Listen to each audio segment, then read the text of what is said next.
Ya, perkenalkan saya Fawa Nurul Aziza dari kelompok 2 bersama teman kelompok saya Vicky Ferdian Adibowo.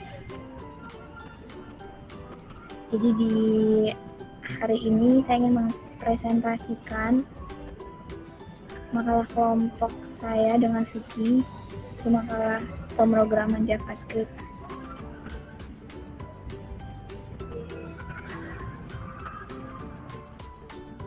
Dimulai dari sejarah penemuan JavaScript sendiri. Jadi JavaScript ini pertama kali diperkenalkan oleh Netscape pada tahun 1995. Pada awalnya bahasa yang sekarang disebut JavaScript ini dulunya dinamai LiveScript yang berfungsi sebagai bahasa sederhana untuk browser Netscape Navigator 2 yang sangat populer pada saat itu. Kemudian sejalan dengan sedang giatnya kerjasama antara Netscape dan Sun, pengembang bahasa pemrograman Java pada masa itu, maka Netscape memberikan nama JavaScript kepada bahasa tersebut pada tanggal 4 Desember 1995. Pada saat yang bersamaan, Microsoft sendiri mencoba untuk mengadaptasikan teknologi ini yang mereka sebut sebagai JScript di browser milik mereka, yaitu Internet Explorer 3. JavaScript sendiri merupakan modifikasi dari bahasa pemrograman C++ dengan pola penulisan yang lebih sederhana dari bahasa pemrograman C++.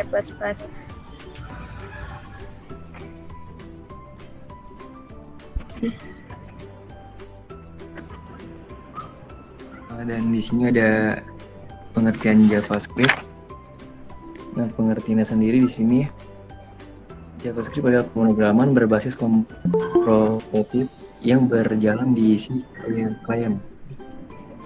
Jika kita berbicara dalam konteks web, sederhananya kita dapat memahami JavaScript sebagai bahasa pemrograman yang berjalan khusus untuk di browser atau halaman web. Agar halaman web menjadi lebih hidup, kalau dilihat dari suku kata, terdiri dari dua suku kata, yaitu Java dan script. Java adalah bahasa pemrograman berorientasi objek, sedangkan script adalah serangkaian instruksi program.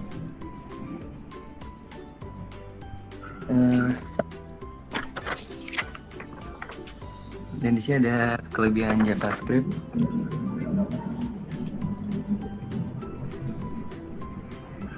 Kelebihan dari JavaScript satu, yang pertama itu ukurannya lebih kecil, ukuran file lebih kecil. Script dari JavaScript memiliki ukuran yang kecil sehingga ketika web yang dimiliki JavaScript ditampilkan dari browser, maka akses tampilannya akan lebih cepat dibandingkan ketika browser membuka situs web yang memiliki script Java. Hal ini juga sangat berkepentingan dengan daya kerja server. Makin kecil space suatu web yang disimpan dalam suatu server, maka daya kerja server ketika di browser di internet akan tidak terlalu berat. Itu sifat JavaScript client side yang tidak perlu lagi diolah oleh server ketika browser memanggil web dari sebuah server. Dan yang kedua, mudah untuk dipelajari. JavaScript merupakan bahasa semi pemrograman yang merupakan hubungan antara bahasa pemrograman Java dengan bahasa kode HTML, sehingga disebut bahasa hybrid. Walaupun JavaScript merupakan aturan dari Java, namun JavaScript tidak memiliki aturan yang serumit Java. Terbuka, JavaScript tidak terlihat oleh hardware maupun software. Bahkan sistem operasi seperti Windows pun Unix, karena ia bersifat terbuka, maka ia dapat dibuka maupun dibaca di semua jenis komputer. Nah, untuk kekurangan dari JavaScript sendiri ini, JavaScript skripnya tidak terenkripsi. Karena JavaScript bersifat client side, maka skrip yang dibuat itu di text editor dan telah dijadikan web di server. Jadi ketika user merequest web dari server tersebut, maka sintaks JavaScript akan langsung ditampilkan di browser. User bisa melihat dan menirunya dari search. Yang kedua, kemampuannya terbatas. Walaupun JavaScript mampu membuat bentuk web menjadi interaktif dan dinamis, namun JavaScript tidak mampu membuat program aplikasi sendiri seperti Java. Yang ketiga, itu keterbatasan objek. JavaScript tidak mampu membuat kelas-kelas yang bisa menampung objek-objek tambahan seperti Java karena JavaScript telah memiliki objek yang built-in pada struktur bahasanya. Selanjutnya ada dasar-dasar pemrograman JavaScript.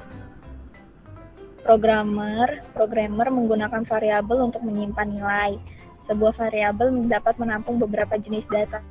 Nah, dalam JavaScript ini kita nggak perlu mendeklarasikan tipe data suatu variabel sebelum menggunakannya. Setiap variabel dapat menampung semua tipe data JavaScript, termasuk string data, jumlah, boolean, nilai.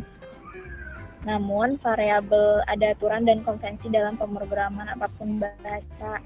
Ini adalah praktik yang baik untuk menggunakan nama deskriptif untuk variabel. Nah, di sini ada aturan-aturan dalam JavaScript. Di sini ada 6 aturan, yaitu yang pertama, nama atau variabel harus dimulai dengan huruf atau garis bawah. Contoh, buka kurung kelompok 8 atau underscore grup 8 tutup kurung. Dan yang kedua, kita dapat menggunakan nomor dalam nama variabel, tetapi bukan sebagai yang pertama nama karakter. Contoh, buka kurung nama 15 atau biaya dolar tutup kurung. Dan yang ketiga, kita dapat menggunakan ruang untuk karakter terpisah. Dan yang keempat, mendayagunakan huruf pertama setiap kata kecuali yang pertama. Dan contohnya, buka kurung sales tax atau user first name variabel tutup kurung. Untuk mendeklarasikan variabel, gunakan kata kunci var dan nama variabel. Dan untuk yang terakhir, nomor 6, untuk memberikan nilai pada variabel, tambahkan tanda yang sama dan memiliki nilai.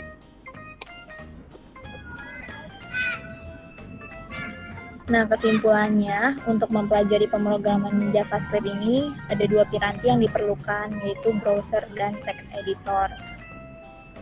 Text editor ini adalah sebuah pengolah kata atau word processor yang menghasilkan file dalam format ASCII murni atau ASCII. Bila kita pengguna Windows 95 or 98 atau Windows NT, kita bisa menggunakan Notepad atau WordPad. Sementara browser web yang bisa kita gunakan harus mendukung JavaScript, kita dapat menggunakan Netscape Navigator atau Internet Explorer. Efek dari JavaScript yang bekerja pada sisi browser ini, JavaScript harus dapat merespon perintah user dengan cepat dan membuat halaman web menjadi lebih responsif. JavaScript melakukan apa yang tidak bisa dilakukan oleh HTML, PHP, dan CSS. Sekian dari kelompok kami.